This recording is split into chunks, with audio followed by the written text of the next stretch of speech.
just freeze in mid. Great. Well, it's a pleasure to be here. I want to thank organizers for the invitation to speak. So today I want to talk about a criterion for generating Fukaya categories of fibrations, and everything I'm going to say today is joint work in progress with Mohammed Abouzaid. Okay, so basically, I mean, before we get into generation or anything, I wanted to introduce the main point, the main object of study, which is the Fukaya category of a fibration. This is also known as the Fukaya-Seidel category. Sometimes it's a version of Lagrangian Floer theory on certain fibrations, and we're going to talk about that and how we can geometrically understand objects in this category. Okay, so maybe first some motivation for why this category is studied. Okay, so I'll at least mention one piece of motivation from mirror symmetry. It's plenty of motivation strictly within symplectic geometry as well. But I wanted to just recall that there's a version of mirror symmetry for non-Calabi-Yau manifolds. And how does it go? If X is some Kähler manifold, say, non-Calabi-Yau, so the first Chern class doesn't vanish. Let's suppose, for example, for simplicity, that X is Fano.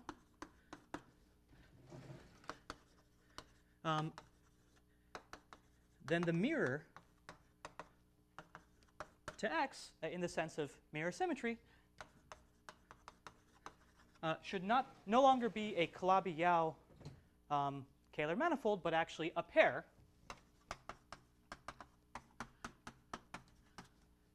X check and W, where X check is often some Kähler non-compact Calabi-Yau, and W is some holomorphic function to C. This pair is often referred to together as a Landau-Ginzburg model that we'll just sometimes, in the physics literature, so we'll sometimes just talk about this as a pair fibration. And there should be equivalences. So the conjecture doesn't just say that the mirror is a pair. It says that certain information about the geometry of X should be reflected in the geometry of this pair and vice versa. So first of all, the equivalence. So secretly, I'm taking some split closure derived category, but let me just say the equivalence without. So there should be some equivalence between the Fukaya category of X and something called coherent sheaves of the pair. This is also known as the category of singularities of the pair or matrix factorizations. See, for example, Orlov's work on how to define this. It's something about the complex geometry of the singularities of this function. And the other version, the other side of mirror symmetry, is the one that's going to be of interest to us in this talk. It's going to say that coherent sheaves on X should be something like some Fukaya type category associated to this pair for X check. Okay, and so we'll be interested in this side of the conjecture. The general remark is that this side has been somewhat less studied than the other side, even though both have, are still quite open in general. And in particular, this category has only been defined in certain, limited contexts to date. Okay, so that's some motivation. Let's talk about fibrations with singularities. So the setup that I'm going to describe today is somewhat broad class, where we're not going to try and classify the singularities directly, but we'll just assume some information about this function. Okay, so the relevant setup we'll consider a pair MW, where M is some non-compact symplectic manifold, maybe with your favorite technical assumptions. So examples that come to mind are, say, M is exact or monotone, so on, so that the Floer theory works out. And W is a map to the complex numbers such that, okay, and so the only thing I want to assume about this map is that outside of the compact region of C, this map is a genuine symplectic fibration.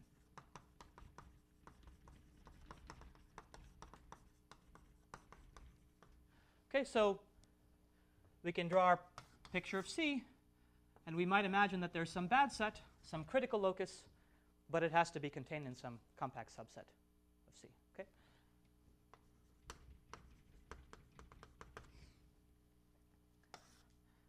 Okay, so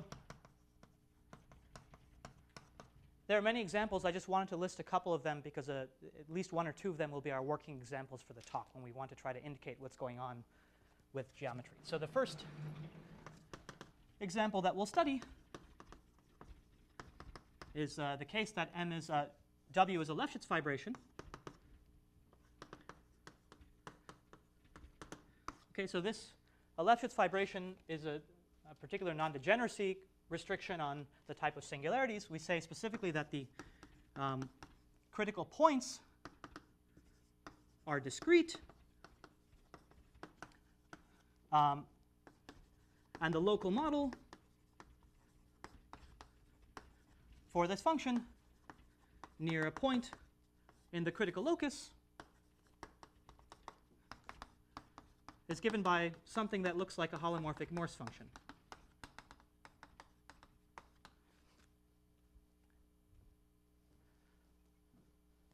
Okay, so here's our local picture.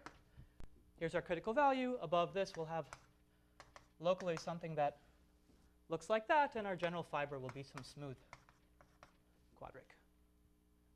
Okay. Of course, we can study some more spot version of this story. And by this, I really want to say something like the critical locus is a smooth symplectic submanifold. And this function normally, in the normal directions,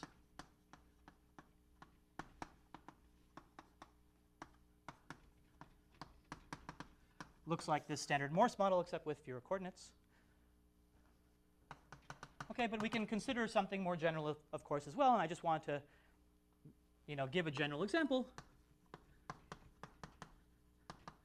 So here's my favorite local model of a singularity that isn't like that. Let's take the map from C cubed to C given by the product of the coordinate axes. Okay? So the singular locus, the critical locus, is some stratified symplectic submap. All right, but all we're going to really assume in defining this category is that the critical locus is contained in a compact region. Any questions so far? Geometry we're studying? Okay. So let's define the Fukaya category of this pair. All right, so this is going to be some enlargement of the Fukaya category just of M, which consists only of compact Lagrangians. Okay?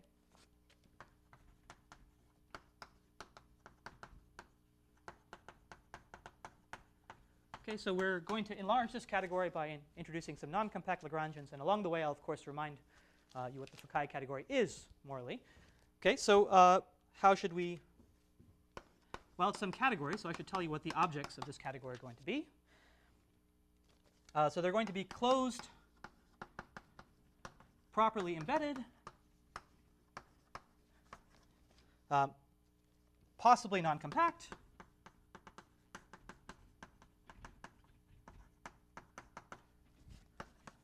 Lagrangians, with some technical conditions analogous to exactness and monotone,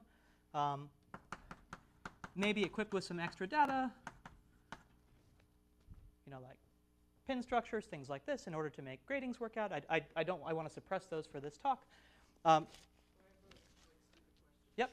You wrote the Fukaya category of FW enlargement whose objects are compact Lagrangians. Well, let's see. Sorry? Well, then you wrote that you have possibly non-compact Lagrangians. Oh, sorry. It's an enlargement of the Fukaya category. And the Fukaya category. So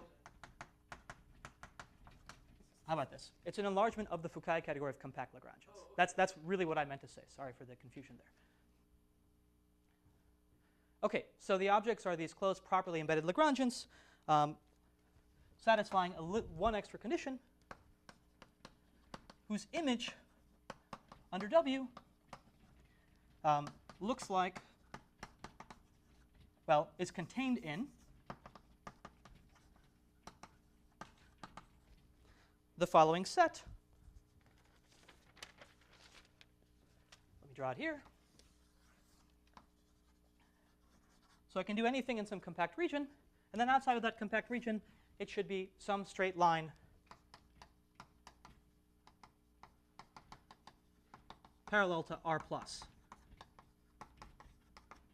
Okay, so compact Lagrangians are, of course, contained in this. They don't hit the straight line at all, but if we have a non-compact Lagrangian, it has to be asymptotically a straight line in the base. It has to live over a straight line. OK, so by the way, to any such Lagrangian, we can associate a number h of L called the height, which is the straight line it's parallel to. Okay, so I realize immediately as I say this that that doesn't quite work for a compact Lagrangian. You can't, there's no well-defined h of L. So one way to fix that is to include one copy of the compact Lagrangian for each value of the height. Or another way is to declare the height of a compact Lagrangian to be the empty set or something outside the real numbers. That's okay. So I don't want to discuss that right now, but there's a way of assigning this in a way consistent with compact Lagrangians. Okay, so what's an example of such a Lagrangian? Let's say we have a Lefschetz fibration. Okay, let's pick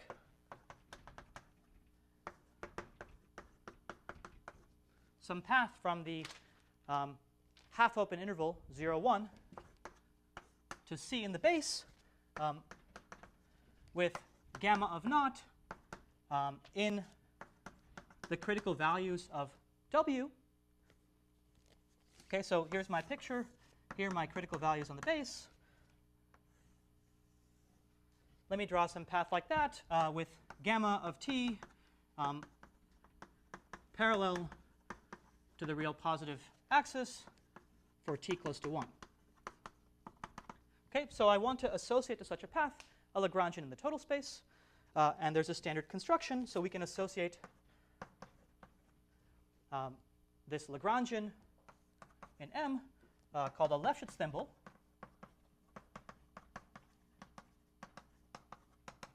Okay, so let's say this point is Zi, and the critical point mapping to Zi is some unique point Pi. So I'm just going to assume the critical values are distinct to make this a little bit more clear. So how do you define the Lefschetz thimble? It's just defined as the set of points in the pre-image along this path, which parallel transport along our path to the critical point. Okay, so because we have a symplectic fibration, we have a well-defined parallel transport map, and that's used to construct this. And let me just point out that at each point, so there's also, we can look at the fiber at a given point on this path. So this is just the intersection of the fiber with this thing, and this is a Lagrangian sphere in this fiber, which is a symplectic submanifold. It's often called a vanishing cycle. But I just wanted to mention that. But we're going to think of this object as the fundamental one for our study. So the way to think of this from this local model is as we draw some path to the critical point, parallel transport gives a unique Lagrangian sphere in each fiber that collapses down to this point, and they connect, they all glue together and give you some disk. Okay.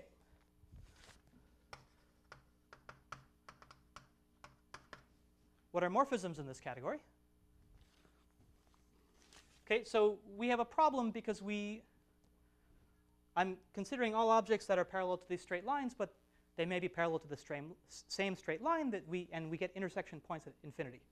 Okay, so we need to find some consistent way of resolving intersection points at infinity. Okay, so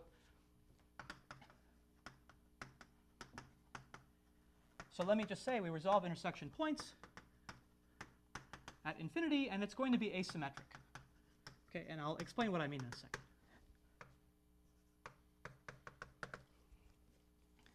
Okay, so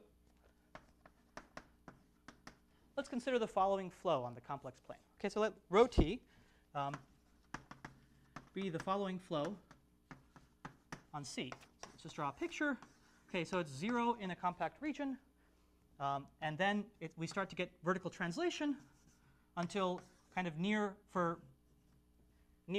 large values of this of C, far away from the origin. This looks like vertical translation with unit speed. Okay.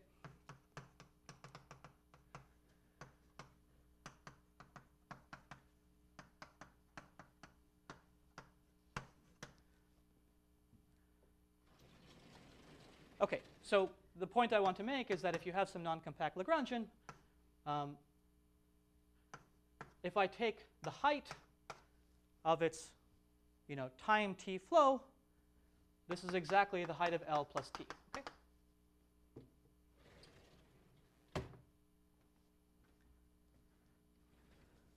All right, so as a vector space, so actually let me just say, this is a flow on C, but we can lift this flow to M using parallel transport. Right, because the flow is really only supported outside of a compact set, and outside of a compact set we have a symplectic fibration, and so we can lift. Okay, so as a vector space, we'll define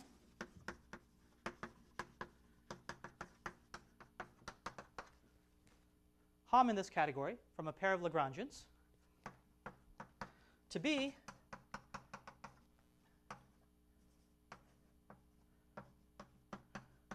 the Floer chain complex, so I'll explain what that is in a second, of some flow of the first object with the second object. Okay? And here we have to choose some epsilon so that the height of L0 plus epsilon is greater than the height of L1. Okay? So we choose some amount of flowing that shifts L0 up past L1, flow it to that point, and then take the ordinary Floer complex, which, as we'll recall, is some first, before we talk about any differential, it's some chain complex generated by the intersection points of this flow of L0 with L1. Okay? And up to a compact perturbation, we can arrange that they're all transverse. So we're going to assume that we've done that.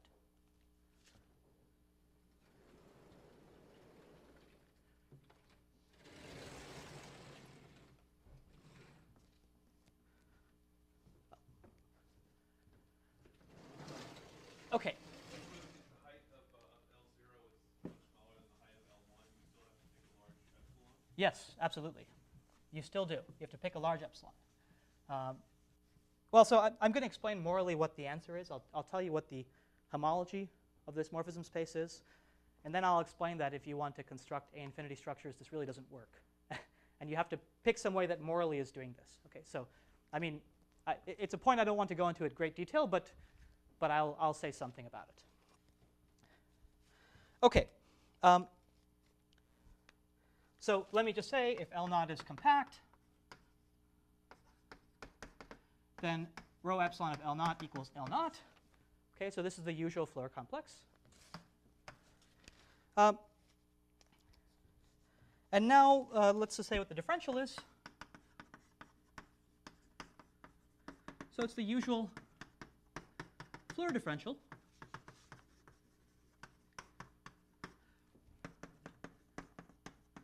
Counting pseudo-holomorphic strips between this flowed version of L0 and L1, okay? Between various intersection points. So maybe I won't say any more about, how one sets up the Floer theory here, aside from, well, how one sets up the differential. Let me just say we get a homology.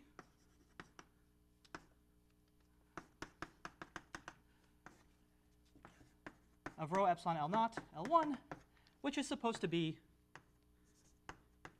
at least the homology of the morphism space.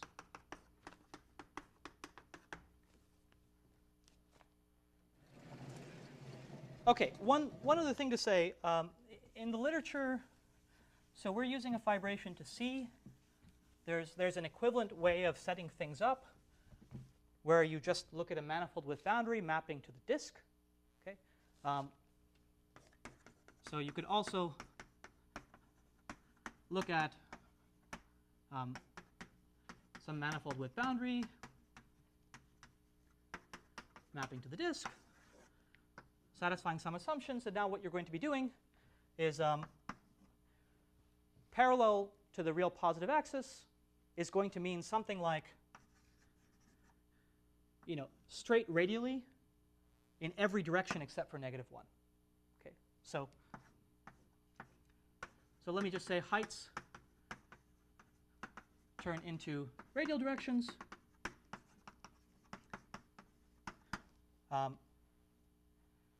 And negative pi or pi is not allowed. And then what you're supposed to do if you want to compare two Lagrangians is you want to flow one of them so that its angle is past the other without flowing it past this point. Okay, that's one way of saying what's going on. Okay, so let me just point out that this is really asymmetric. Okay, so let's look at an example.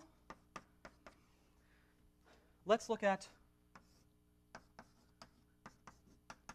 the following two Lefschetz thimbles in the Lefschetz fibration case.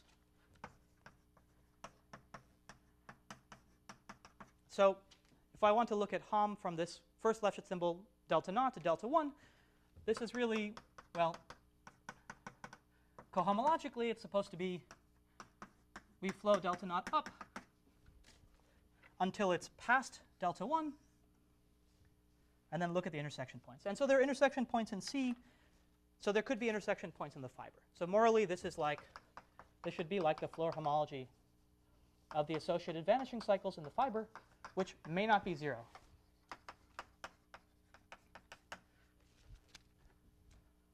Okay, but if we look at Homs the other way,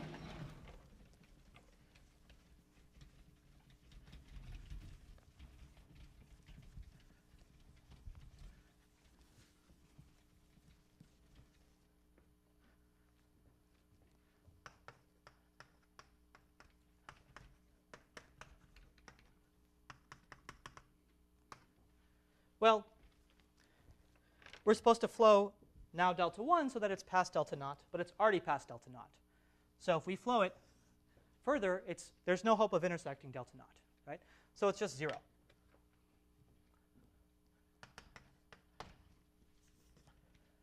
Okay, so this is a big contrast to the compact case. Have Poincare duality. So we have Poincare duality for Lagrangian Floer theory. We know that the Floer homology of a pair of Lagrangians should be isomorphic to the Floer homology in the reverse order dual, maybe with some grading shift. Okay, but here they can't possibly be the same. And let me just remark that this is some aspect of being mirror to a non-Calabi-Yau. Okay, so this sort of Poincare duality under mirror symmetry becomes Serre duality in the Calabi-Yau setting. In the Calabi-Yau setting, the canonical class is trivial. So we really get this sort of duality of X groups, okay, which you don't get in the non-Calabi-Yau setting. So this is, in some sense, the only way you could construct a mirror to a non-Calabi-Yau thing. because in the Fukaya category of compact Lagrangians is naturally has this sort of Serre duality. Okay. Any questions so far?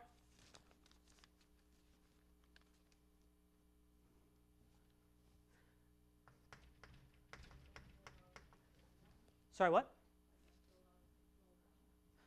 Yeah, so you could flow down, but then you'll get a different group. I mean, it's somehow there's not an invariance under flows in both directions. There's kind of a statement that as long as you flow up enough, the group will remain the same, but if you float in the opposite direction, I mean, somehow this is not invariant under non-compactly supported Hamiltonian isotopy in general, right? Because I could just flow, if I flow up, I create some intersection points that might create a group. But if I float this down, they won't intersect. Ah, yes. So what you're saying is that instead of having flowed the first object up, I could have flowed the second object down. It's the same theory.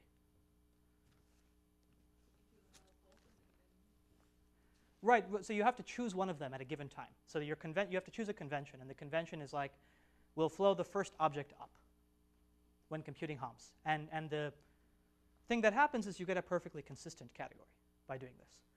If you allowed flowing down as well, you could prove that basically everything is, well, there's a lack of well-definedness.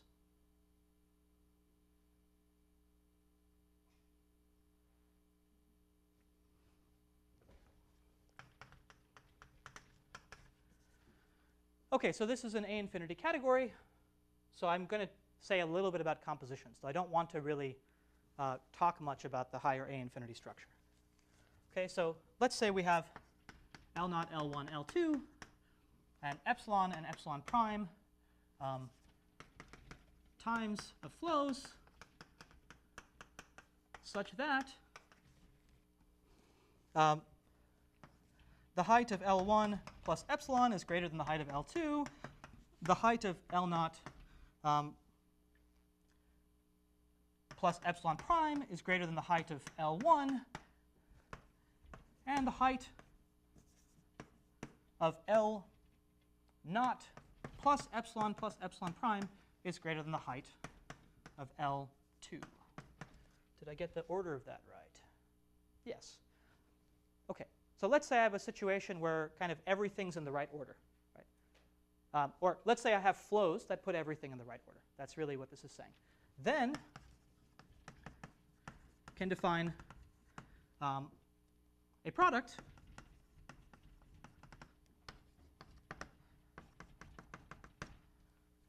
mu2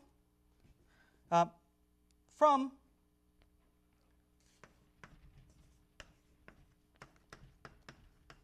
the Floer complex of L1 with L2, tensor the Floer complex of L0 with L1, all shifted by an additional flow epsilon to the Floer complex of L0 with L2. Okay, so that in this situation, everything is well defined. Okay, and these Lagrangians are going to arise just by a count of holomorphic triangles. Okay, so I'm just going to, what does mu2 do?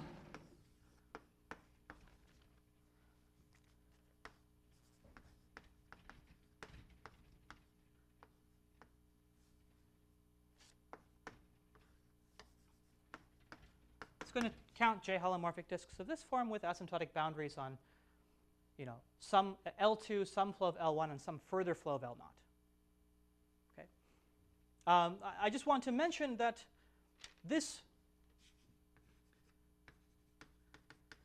it may not be Hom of L0, L2 in the category, because we had to have chosen some flow beforehand that pushes L0 past L2 and compute its Floer homology, and it didn't necessarily need to be equal to or less than or greater than this flow rho epsilon plus epsilon prime. And if it's less than, if you're if you do things in the wrong order, there are serious compactness issues. At the end of the day, you really want to be, yeah. So let me just say that there's some technical subtleties here that come up when you're trying to construct these products coherently.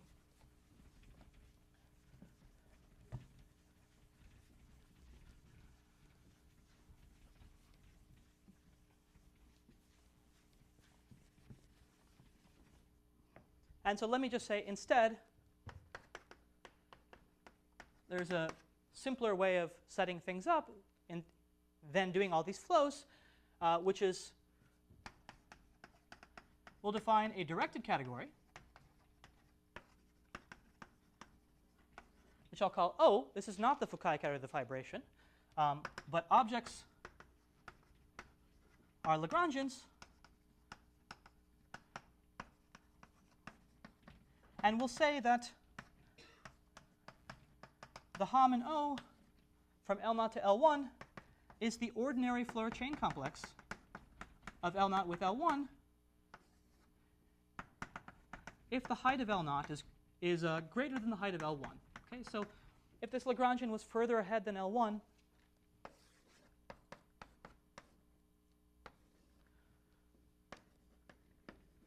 then we'll take the usual Hom. Otherwise, we'll take 0. Okay? And in this setting, we can actually, just count holomorphic disks, as long as, with the declaration that holomorphic disks between Lagrangians in descending order of height are the usual ones, and then we just call the count 0 otherwise. Okay? So this is not the same category. But now, in O, we'll identify L0 with the positive flow of L0 for all epsilon. So this is some sort of localization. And I won't say any more about it, aside from somehow you take this bigger category which has too many objects, because somehow this Lagrangian should be the same as this Lagrangian in the category. And so what you're going to do is you're going to treat them as differently, and then you're going to formally take some inversion process where you identify this with that. Right. Anyway, that's not somehow the main point. We can just imagine that Homs are this asymmetric flow. All right.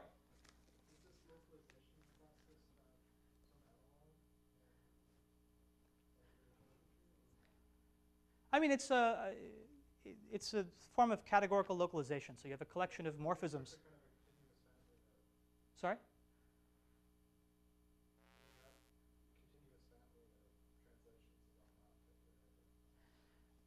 Yes, that's true. I mean, let me say it this way.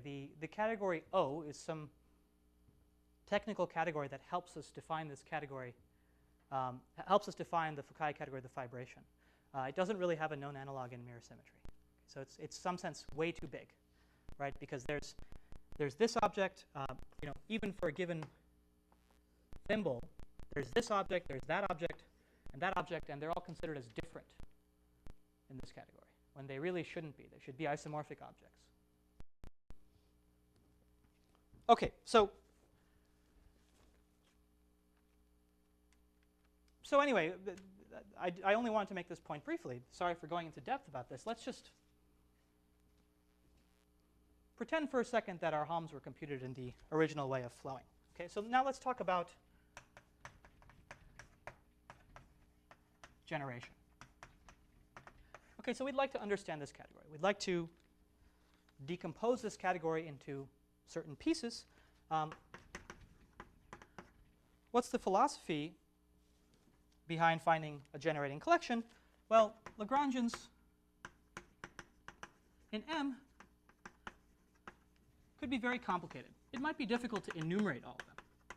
So if you want to do some sort of classification, so here's a compact example, but even on this genus 2 surface, I can draw some horribly complicated curve, and it's some Lagrangian in my Fukaya category. So instead of enumerating So we have some hope of enumerating Lagrangians in a genus 2 curve, but not in higher dimensions.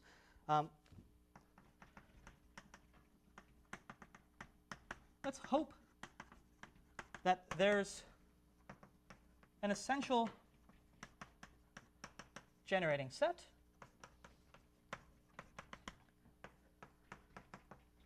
and I'll always call candidate generating set script X. So here's one such example that's not very visible. Let me draw this in a different color. Here's one such example for this genus 2 curve. Here are 5 Lagrangians. I think I've drawn enough of them. Maybe I need to draw one more. And my claim is that these are the essential ones. If you know about the Floer theory of these, in some sense you abstractly know about the Floer theory of every Lagrangian. Okay, so what do I mean by that? So morally, every Lagrangian K should be an iterated component of a surgery of objects in our set. So geometrically, the pictures, I should be able to resolve these intersection points in various ways using many more copies of this original set and get any arbitrary Lagrangian. That picture hasn't quite emerged yet, but there's an algebraic statement one can make.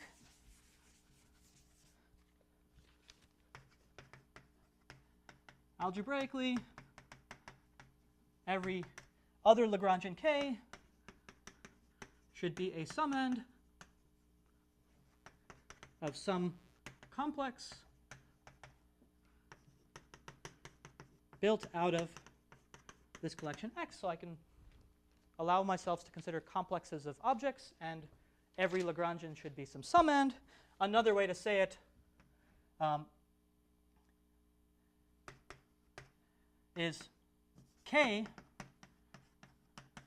is fully recoverable, should be fully recoverable from the module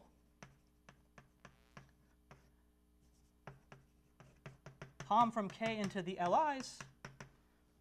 So that's a module over the direct sum of all the Homs between all Lagrangians, which you can think of as some algebra. Okay? So this is to say that any object K is split generated by some collection. One consequence of that is that the Fukaya category of your space ought to embed fully faithfully into modules over this algebra via the procedure K goes to this module over the LIs. And all of the information about K that in Floer theory should be contained here. That's the rough idea. Any questions? Okay. So we'd like to study such a criterion for the Fukaya category of a fibration.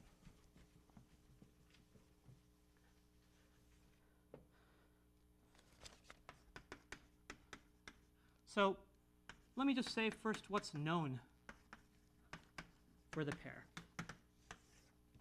Okay, the main result we have at the moment, we had before this theorem of Paul-Seidel's from 2000,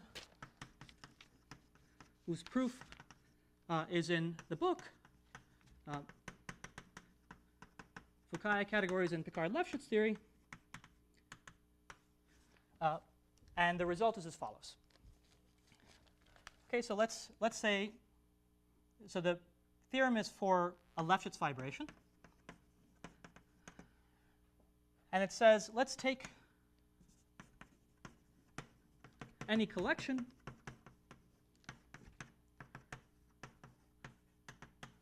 X of Lefschetz thimbles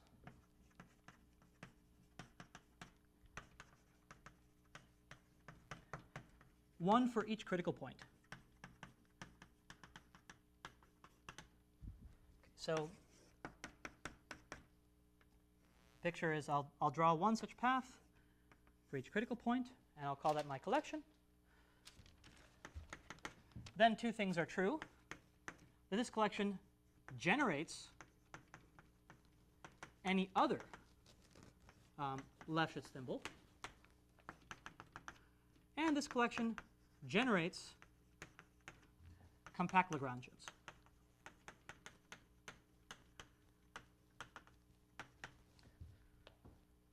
Okay, so this is a stronger criterion than split generates. All you need to do in what I said is remove the passing to components and remove taking summands. And that's what generation states. So it's a stronger result, and it's proven using completely different methods than I'll describe today, but it doesn't address arbitrary objects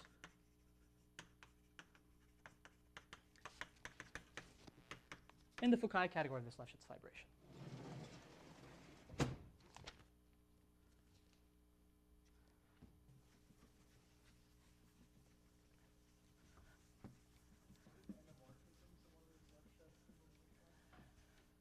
Yes, so they're just rank 1. They're exceptional objects.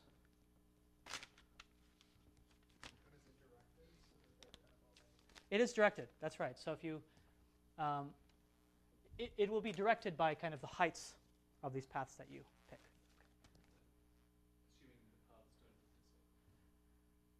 Assuming the paths don't intersect. They don't intersect. They're allowed. Oh, sorry. Yes, of course. You need to pick a non-intersecting collection. Thank you. Of course. This picture was incorrect. Let me say non-intersecting paths. Of course, it won't be directed otherwise. Thanks. Absolutely. OK. So the problem is Mm-hmm. you're generating something, but you're not necessarily generating Yes, right. So you're generating a lot of objects of interest. It's a very strong result. For example, you can understand all compact Lagrangians this way. But if you'd like to describe the whole category, as you might want to do for mere symmetry purposes or for other classification purposes, it's not going to tell you about them. So, and actually, while we're stopped, can you read? My vision is just bad. Sure. Morally, every K should be an iterated component of A surgery of objects in script X. surgery. So morally, what's going on in generation is you're supposed to be able to resolve, take this collection, maybe take 30 copies of them, resolve intersections however you want, then take connected components whenever you want to, and you should be able to describe every Lagrangian that way. And of course, it's going to be true for like almost combinatorial reasons on a Riemann surface. But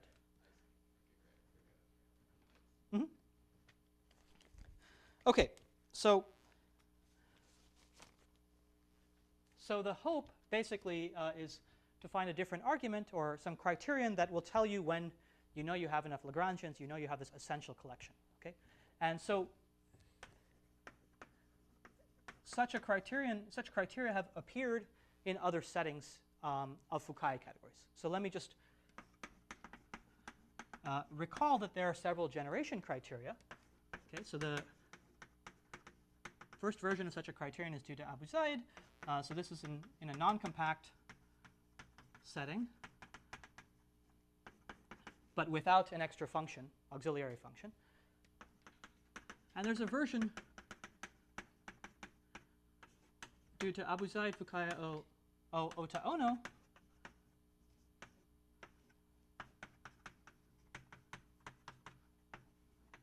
compact version, and other implementations have appeared and so on. But what's the idea behind these criteria? So let me suppose that M is compact for a second, and Fukaya category was well defined in that setting and everything. So what does it involve? It involves a Floer homology group of the total space M. Okay, so for compact M and for non-compact M, that's going to be something like the Floer homology of M or the quantum cohomology of M. They're isomorphic. Or in the non-compact setting, it will be something like symplectic homology, which I don't want to define right now. The key point is these both have elements that look something like a fundamental class. Here you have to take the manifold REL boundary, but there's still a fundamental class.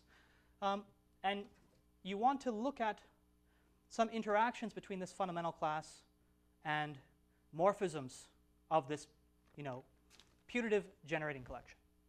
Okay, so let me try to state that precisely. Was there a question?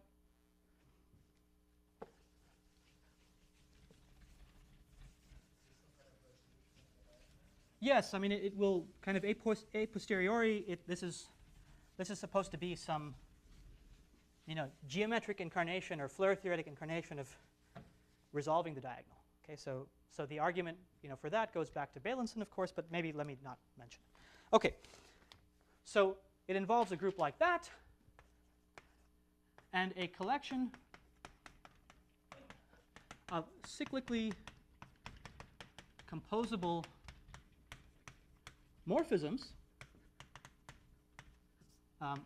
between objects in X. So let me indicate such a collection like some formal sum of x naught of terms of the form tensor product with x naught through xk.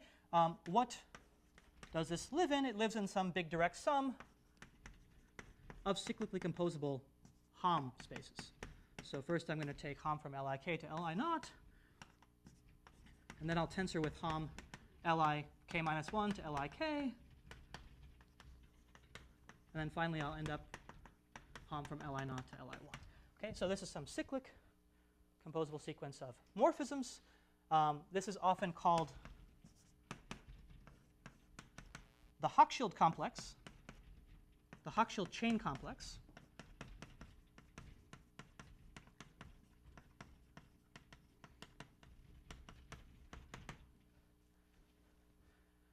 Okay, so maybe without saying what the differential is, I'll say you want a closed collection. So there's some differential on here, and you need to check that this collection is closed for that differential, but let's not worry about that right now. So that disks with boundary on sigma and one interior point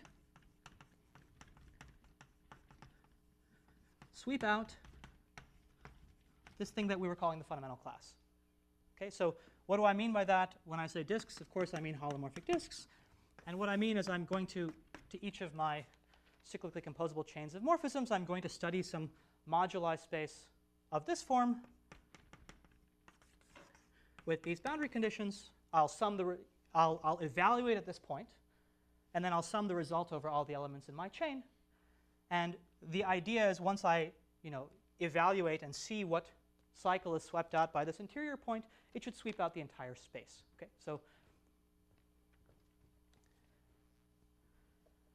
Okay, so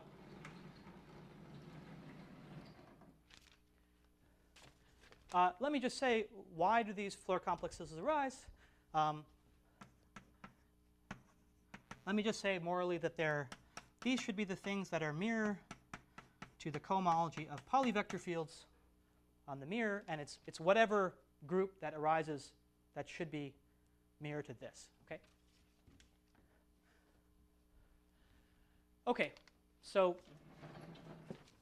that's the form of the criterion, but we're going to see immediately that it doesn't work, or it can't possibly work as stated. Okay. When did I start, by the way?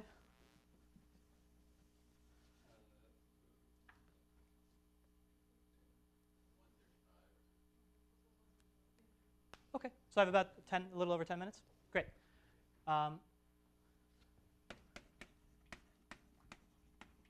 Problems.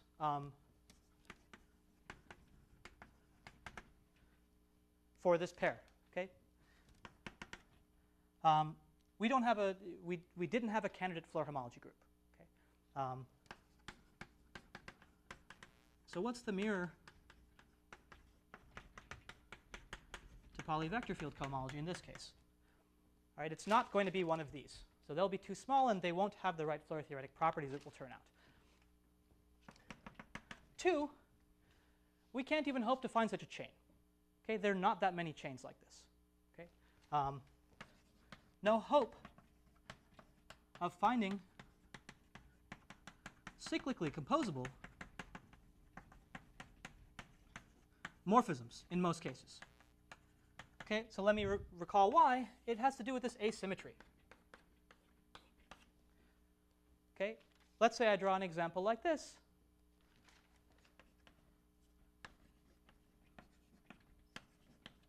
The claim is that there's no cyclically composable chain because homs in one direction are 0. Okay, so I can go along in this sequence and keep finding elements, but then I have to wrap around. I have to find some element of an intersection point that wraps around, but there's no hom in that direction.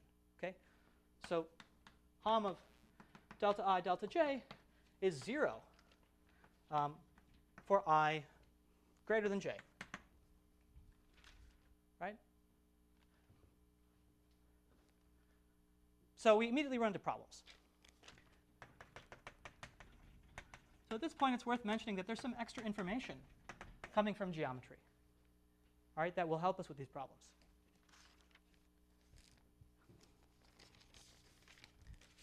All right, so let phi sub 2 pi be the symplectomorphism on M induced by bending 2 pi, bending by angle 2 pi near infinity. Okay, so let me draw a picture. Okay, so if these are my 2 Lagrangians,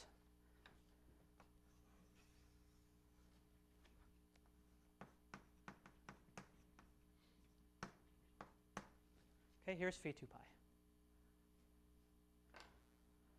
Okay, so this is a group, and let me notice that even though L1 doesn't have a hom with L0, phi 2 pi of L1 does. Okay.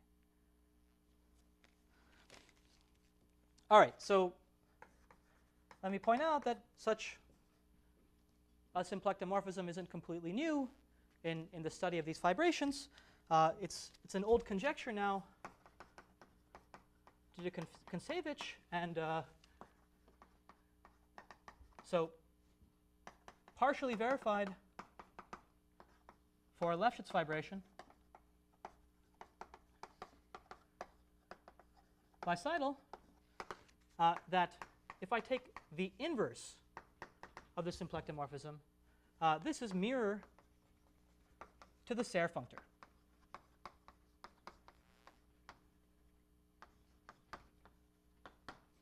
Okay, so this, by the Serre functor, I mean the operation of tensoring with this line bundle.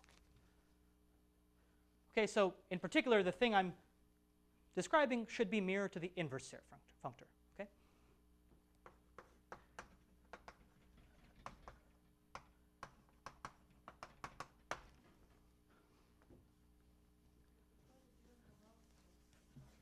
Sorry, what? That's right. And so this is a new piece of information, right? Somehow this is a different group. It's not. This is a functor, right? It's not the identity, right? It's going to send a Lagrangian to a different Lagrangian in this category.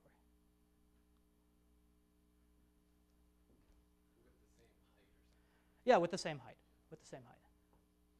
But it'll have different intersection properties because somehow we've already floated past the other Lagrangians below it. But you drew that green line below the white line. Yeah, I mean, that's right. You should think that it's exactly the same height. That's right. That's absolutely right. Okay, so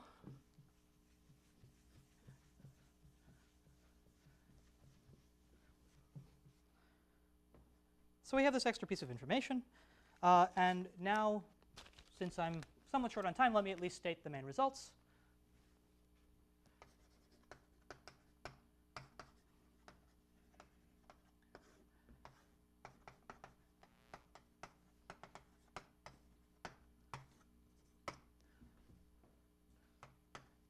Okay, so two things to say, basically dealing with these problems. Okay, so first of all, there is a Floer homology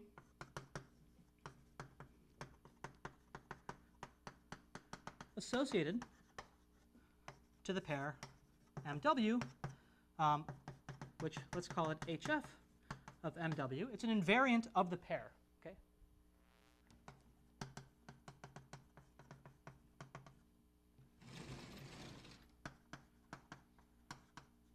Satisfying some properties. Okay, so first of all, there's a map from the cohomology of M into this Floer homology group. Let's think about the cohomology as the homology rel boundary up to a shift. So we can talk about a fundamental class. Okay.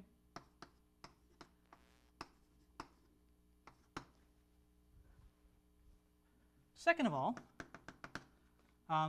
this group is a ring.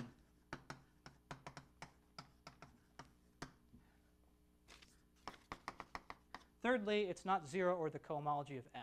So let me just say roughly what it is in terms of its generators, okay, of a suitable chain complex. Generators of this Floer homology of the fibration include Morse critical points if you want your Hamiltonian to be C2 small, if you choose it to be C2 small in the interior, and some additional contributions.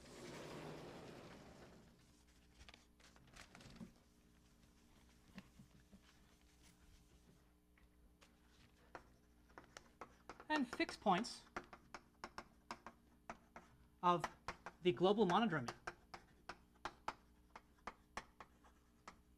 So let's take a fiber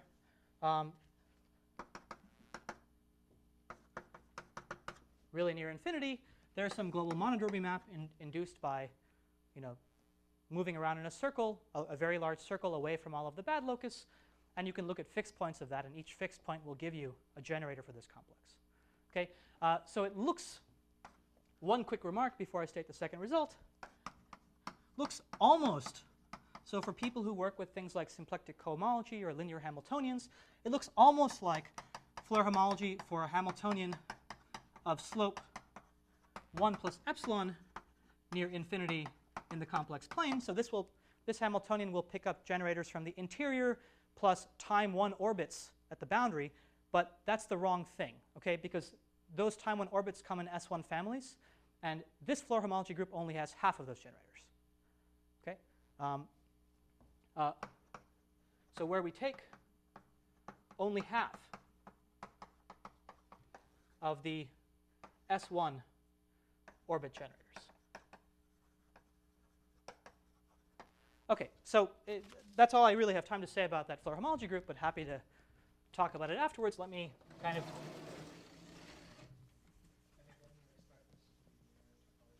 That's right. That's right. So this should be mirror.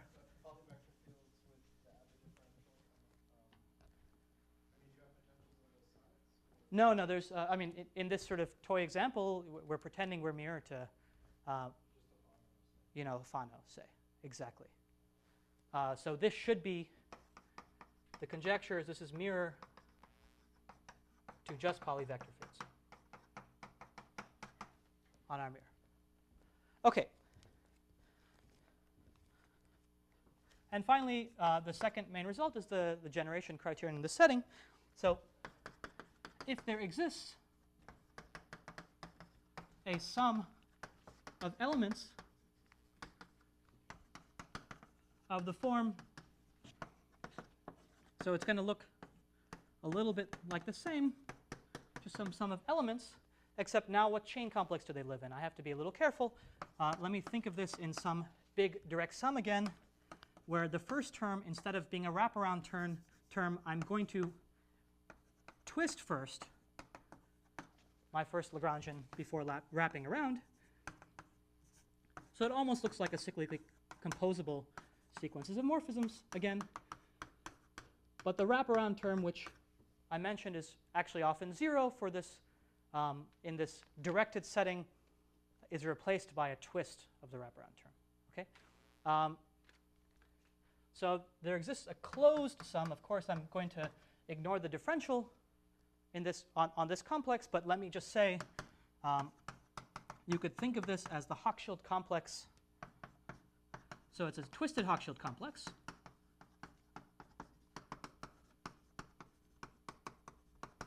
You could think of it as taking coefficients in this functor.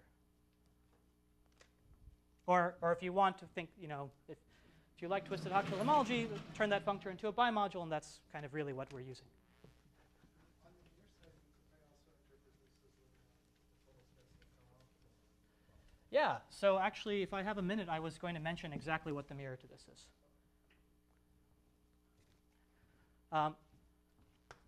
So if there exists a sum of elements of this form such that the open-closed map, so that was this map with boundary and interior mark points, but now there's one special point where I'm somehow turning on a flow by 2 pi.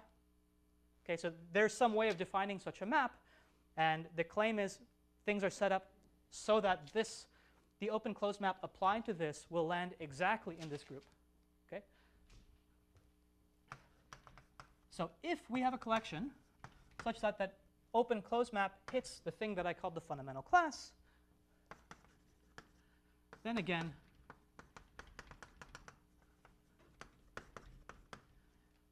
this collection split generates. Okay, so I'm basically out of time. So let me just say one remark about the proof and one remark about what this is under mirror symmetry. Okay. So the proof is some version of an annulus argument. As always, proofs of these generation criteria use some structure that's outside of the A infinity structure. It comes from some additional Floer theoretic operations that are known to exist or that can be constructed. Okay, and the relevant Floer theoretic operation in this case is some sort of coproduct map from this Hom group into a pair of Hom groups where there's no twist.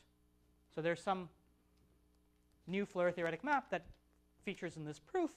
And let me say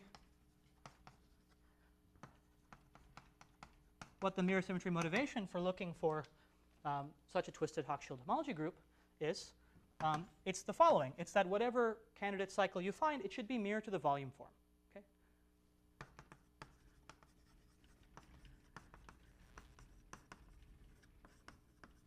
Okay, so recall for X Calabi-Yau, the volume form is some section of n forms. It's some non-vanishing section of n forms, which is in particular just some element of the cohomology of differential forms, which by some version of the Hochschild-Costant-Rosenberg theorem is Hochschild homology of your category. Okay, for X non-Calabi-Yau, say Fano, where does the volume form live? You can take a volume form, but it's not going to be a global section of the top power of differential forms because it's non-Calabi-Yau. By definition, there's no volume form on the total space, but the volume form still exists. It just has poles along the anticanonical. Okay, so it exists as a section of this sheaf, okay, which, let me just say, by a twisted version of Hochschild-Costant-Rosenberg, is exactly the Hochschild complex of coherent sheaves with coefficients in the inverse Serre functor. Okay, so I'll stop there. Thank you very much.